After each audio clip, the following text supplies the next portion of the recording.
2 Chronicles Chapter 5, New Living Translation. So Solomon finished all his work on the temple of the Lord.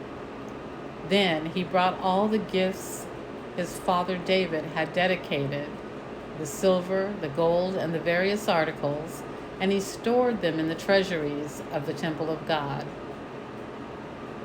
The ark brought to the temple. Solomon then summoned to Jerusalem the elders of Israel and all the heads of the tribes, the leaders of the ancestral families of Israel. They were to bring the ark of the Lord's covenant to the temple from its location in the city of David, also known as Zion. So all of the men of Israel assembled before the king at the annual festival of shelters, which is held in early autumn. When all the elders of Israel arrived, the Levites picked up the ark. The priests and Levites brought up the ark along with the special tent and all the sacred items that had been in it.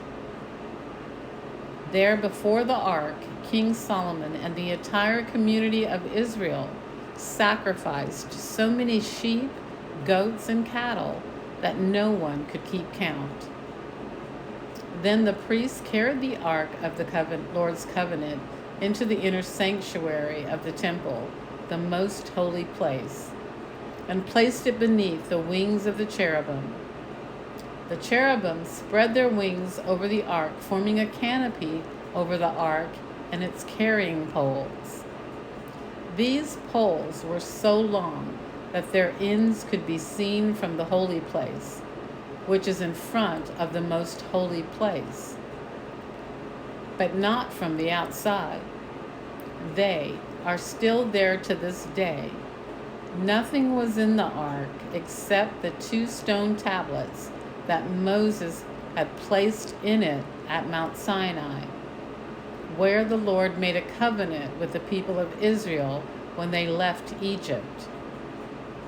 Then the priests left the holy place.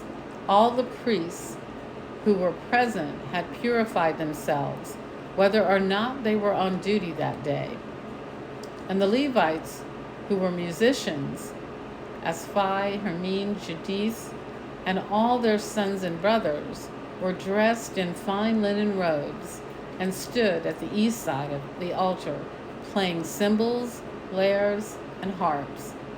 They were joined by 120 priests who were playing trumpets.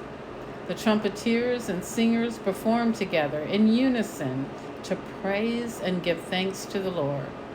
Accompanied by trumpets, cymbals, and other instruments, they raised their voices and praised the Lord with these words: "He is good. His faithful love endures forever." At that moment, a thick cloud filled the temple of the Lord.